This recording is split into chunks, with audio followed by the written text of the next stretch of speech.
The role of surgery in non-small cell lung cancer with metastatic mediastinal lymph nodes, that is N2. So, for example, we have an essentially fit patient evaluated for chronic cough on HRCT, found to have this mass in the right lower lobe.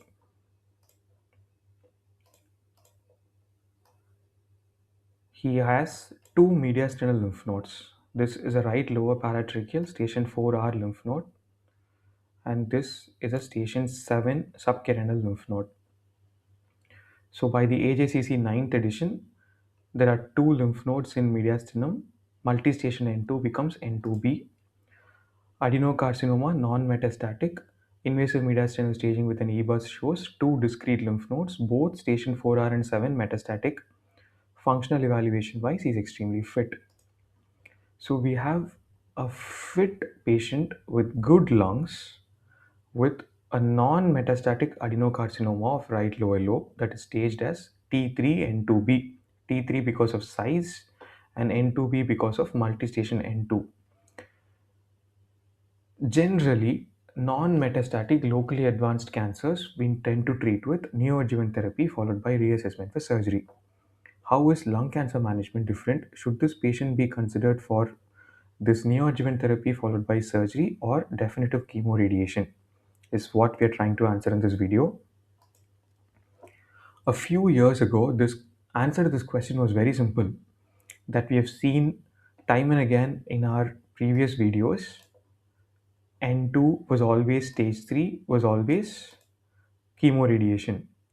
But now we saw that because of the impressive survival jump that is seen for PN2, which was 25% a few decades ago, to now almost 50% because of advancements in systemic therapy, things have changed.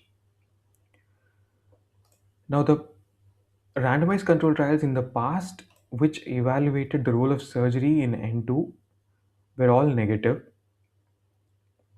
In 2023 and 2024, three very similar trials published in NEJM, all evaluating the role of peri-operative chemoimmunotherapy, all with a very similar study design.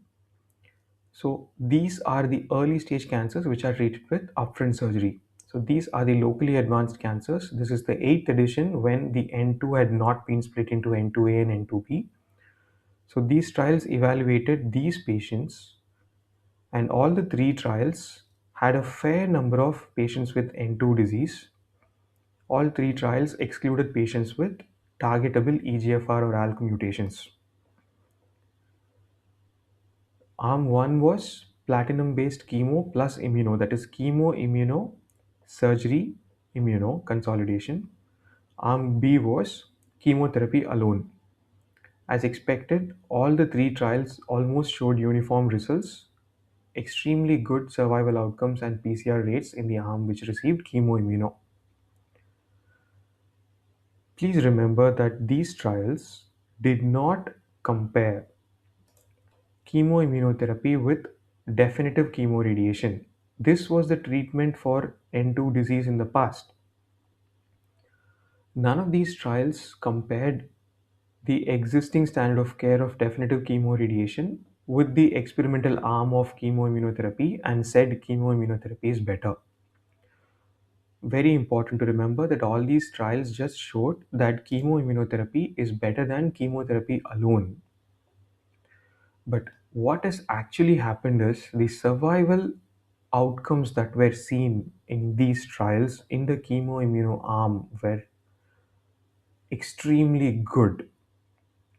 That in the past, why was surgery debated against in N2 disease? It was considered almost a systemic disease with a very high failure rate, very poor survival. Now, with such impressive survival outcomes because of these chemoimmunotherapy drugs,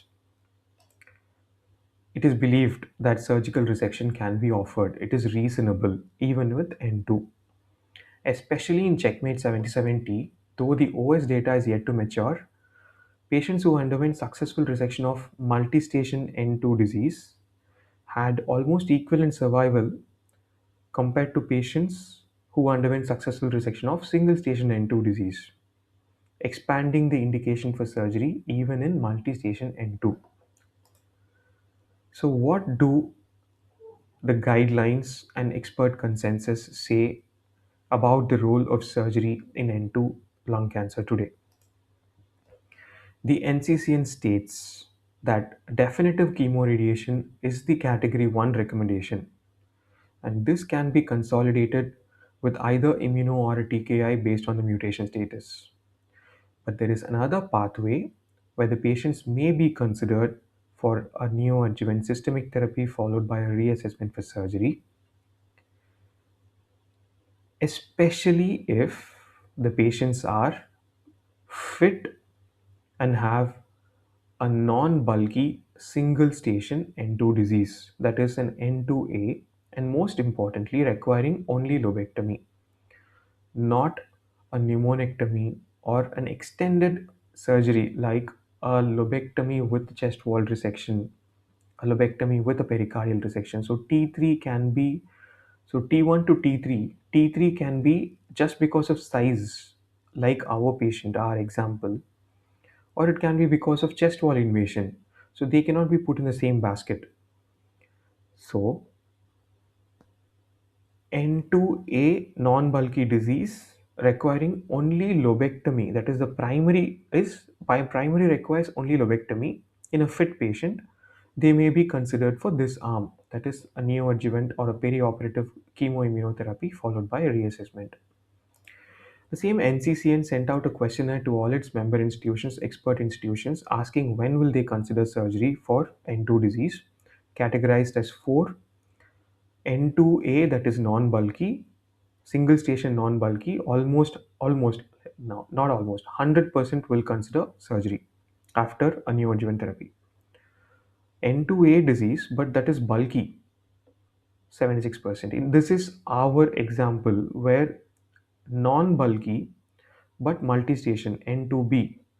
So for our example, 67% of the global experts in this NCCN survey will consider surgery. Our patient is having a non-bulky mediastinal lymph nodes because on EBUS the lymph nodes are definitely smaller than 2.5 centimeters at least. Now, this is another expert consensus document by the Society of Thoracic Surgeons, very similar. Even if multi-station N2, in select cases, particularly if only lobectomy is required, surgery may be considered. Now, this is a beautiful consensus document by the EORTC where 558 global experts from surgical oncology, medical oncology, and radiation oncology from all over the world, including India, arrived at a consensus or tried to arrive at a consensus. When 75% of the expert panel agreed upon something, it was taken as a consensus. This patient is having mediastinal lymph nodes that are frankly invasive. The hilar structures can't be made out. So, this patient should never be planned for a neoadjuvant therapy followed by a reassessment for surgery. That is counterproductive. Rather than that, at baseline, this patient should be declared unresectable and sent for definitive chemoradiation.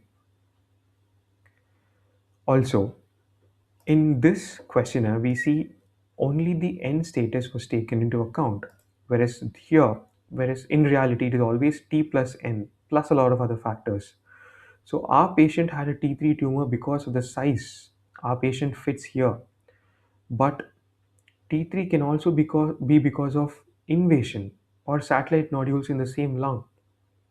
Satellite nodules in the same lung will still come with a lobectomy, but invasion will require an extra resection, additional resection. So the degree of agreement goes down. So these patients, the global experts uniformly agreed consensus never to be considered for neoadjuvant and reassess for surgery. Bulky nodes also. nodes more than 2.5 centimeters short axis diameter never to be considered for neo-adjuvant followed by reassessment for surgery. Single station non-bulky, small tumors, 95% consensus that they should be considered for neo-adjuvant followed by reassessment for surgery. Whereas these patients, agreement could not be made because the degree of consensus did not reach 75%. These numbers indicate the percentage of experts who would consider surgery. So, for example, for a tumor that is T1 or T2 with N2B, 50% of the expert panel considered surgery. Whereas for our example, that's a T3 by size criteria with a N2B, only 39% of the expert panel of 558 would consider surgery. So, this is where we stand now. In summary, for patients with invasive mediastinal disease, definitive chemoradiation.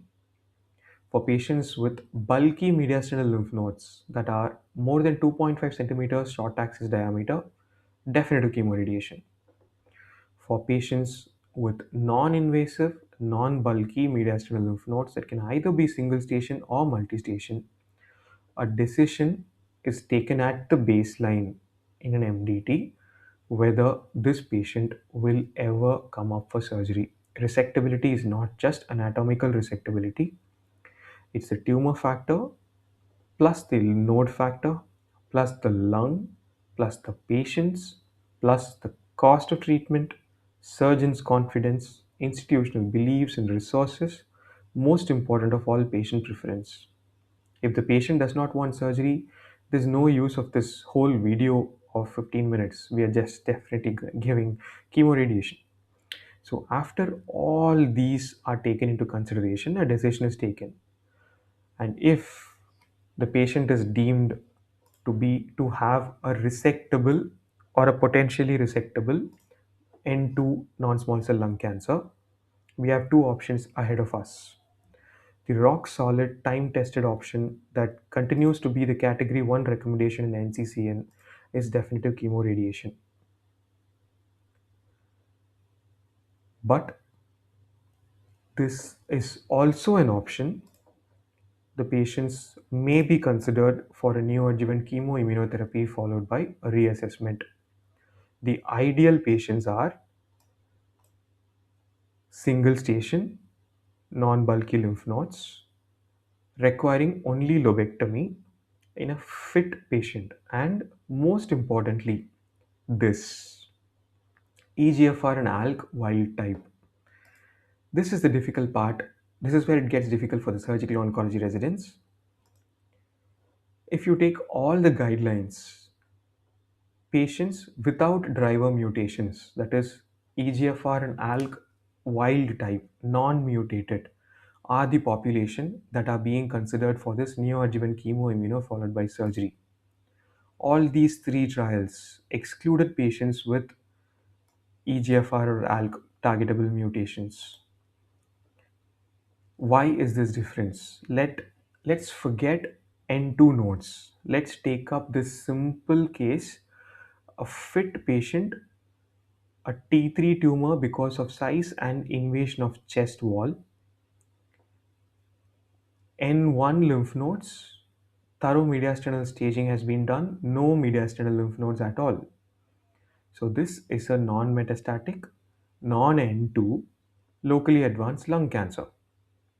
Now there are two scenarios. Cost is not a prohibitive factor. There are two scenarios. One scenario is EGFR and ALK wild type, and the other scenario is a targetable mutation presence. How are these two patients treated differently, and why is there a difference? If this patient can be treated with a neoadjuvant chemoimmuno, why can't this patient be treated with the same? Or why can't this patient be treated with a neoadjuvant targeted therapy?